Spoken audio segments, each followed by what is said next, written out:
Are you someone that struggles to know when's the perfect time to push a fight? When's that perfect time to sweep in third party and wipe everyone, get your loot, and get out of there without risking a fourth party to you? Do you want to know what's the best positioning in every fight to maximize the ability of you to win it? Then you have found yourself at the perfect video.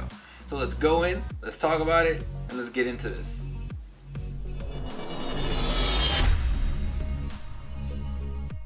So to start this off, we're going to be talking about some 3v3 related stuff and some third partying stuff within, how to push a fight in Apex Legends. So with that being said, if you guys enjoy ranked content, ranked live streams, ranked tip videos, anything related to Apex Legends and the competitive side or the big brain side, remember to drop a like and subscribe. But now let's get into the first thing I wanted to talk about, and that's going to be when figuring out when to push a fight. What you want to do is you want to watch the kill feed. And then what you want to do is you want to listen for the guns that you're seeing in the top of the right kill feed, so you can see, did the same name of the dude appear? So did he get a knock and then he get knocked? That means they've traded two, so now it's a 2v2. You have to pay attention to little stuff like that during fights, because if you do, you'll know, oh, they've been going for a while, and now it's like a 2v2 or a 2v1, and you know if they've already traded, and maybe there's another knock, and you hear them still shooting, you know they're probably doing a lot of damage, so you know at that point, it's probably a good time to push. So, really paying attention to the kill feed and listening and knowing what gun sound and like lining up the gun sound with the knocks that you're reading in the top right can really allow you pick the right moment to be like, alright team, let's go. There's two knocks, or they've traded, let's go, they've been fighting for a while, we can do this. That also does, as always, just want to say, if you're listening, someone else might be listening, so keep your eyes out. There might be two teams you want to push, or there's one team that you want to push and they're down low. If so, your best bet is going to be always take height from them and beam them if they try and come back up. In Apex Legends, having height on another team is extremely powerful. It will win you games, it will win you fights, it will allow you to do as much damage without taking as much. You never want to be the team running up at a team, under a team. You want to be the team on top. Have God spot, because you in Apex Legends will most likely win the majority of those fights unless that guy just completely beams you.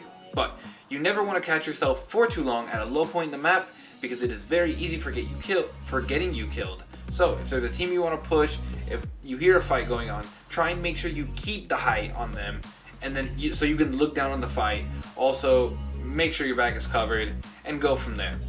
Let's say you land, with another team at a drop spot, or you're just rotating into a spot and you know there's one other team with you, but you do notice, whether a scan, whether you're just looking, that one guy is on the left side and his two teammates are on the right side. This is the perfect time for you to push this fight. Why do I say that?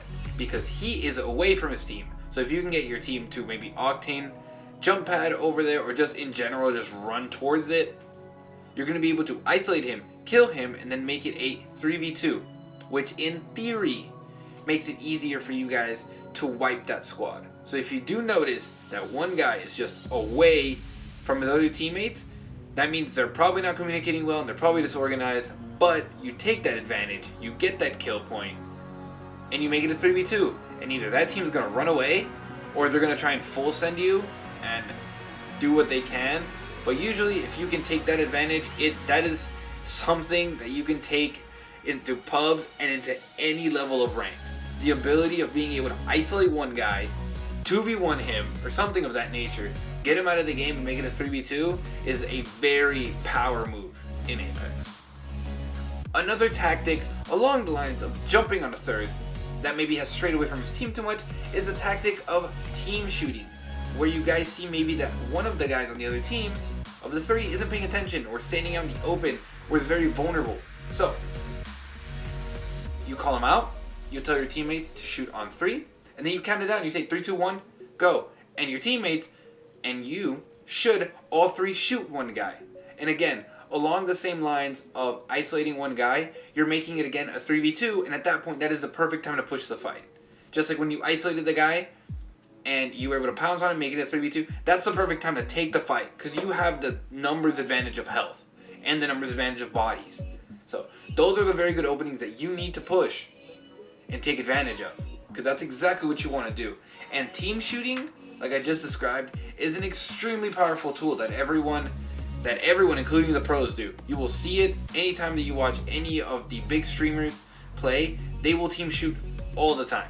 Another point I kind of feel like I have to mention is that when you decide, I want to push a fight, at any moment, you should always also have an escape plan. An escape plan is just as big a part of pushing a fight as the attack side of it. Why? Because if you're going to push a fight, there is a chance you could get third party. There's a chance you could get into a bad situation, even if you clean that first fight. It's just part of being able to push a fight is you need to have a plan of what are we doing in case another team rolls up fairly quickly after we finish this fight. You need to have a plan. You need to know we're going to wait, we're going to portal here, we're going to smoke here, we're going to ult ourselves and bubble, or we're going to use Octane jump pad and get away. So that's also something that you and your team need to quickly mention as maybe you guys are pushing or right before the push happens on this team. Sad team that's about to die. But you guys need to make sure you also have an escape plan. An escape plan is just as good as, talking about the push that's going to happen. Obviously sometimes if you get like a quick knock 3-2-1, you don't have time to do that. But one of you, mainly the leader on the team, or yourself, if you are the movement legend or some of that nature, take it upon yourself to always be thinking, what's our escape plan? What's our escape plan if this gets in trouble? Always, like I said, keep your eyes and head and mind. Keep it on a swivel. Don't ever just get locked on a team. Pay attention. Now, I want to give you guys the big key, big message. I hope you're still here. But this is something that I see a lot of players in every rank from bronze to masters commit this exact mistake, and a lot. And that is, when they hear gunshots, they think that is a green light to push anything. You hear that right? That's wrong. Every single time you hear gunshots, you could be looking at the kill feed. You can be like, oh, this is a perfect time to jump. Look around. Look around. Take in your surroundings. What part of the map are you in? Do you see any other teams also around? Look. If you don't look and you just rush into these fights like this, you will most likely get 4th or 5th partied. If it's a very heavily congested area, as I know a lot of us are experiencing on like the solar array Icarus on Olympus currently during this season, is a very heavy hotspot. If you start a fight there, if you even third a fight, there's most likely going to be another team rolling in and another team because things are so clustered. You need to recognize where on the map you are, who is around you before or at any time when you decide I want to push this fight. You should go through, where are we on the map? Is this worth it? And are there any other teams that could possibly jump on us if maybe we get a knock or like one of us on our team gets knocked and we have to reset? Do we have enough time? Oh, those should be questions that go through your head because you do not want to push a fight and be like, oh dude, this is going to be so easy, and then you run in and there's another team that revolties you, or there's another team that comes in and then just everyone ends up dying. You don't want that. Or you don't want to push in, two of you guys get knocked because you pushed in maybe too early because you were anticipating another team, and now you don't have enough time to res your teammates and full reset. So that is a huge key. You need to keep your eyes and ears open, and you need to think before you push fights. Because if you do not think, and you just run around aimlessly, and you just run towards the first sounds of gunshots, you will die. And with that, we're wrapping this up. If you want to watch other ranked videos, ranked guides, ranked tips, keep it locked to the channel. There's a lot of content here. Drop that like, drop the subscribe, and I'll see you guys at the live stream or at the next video.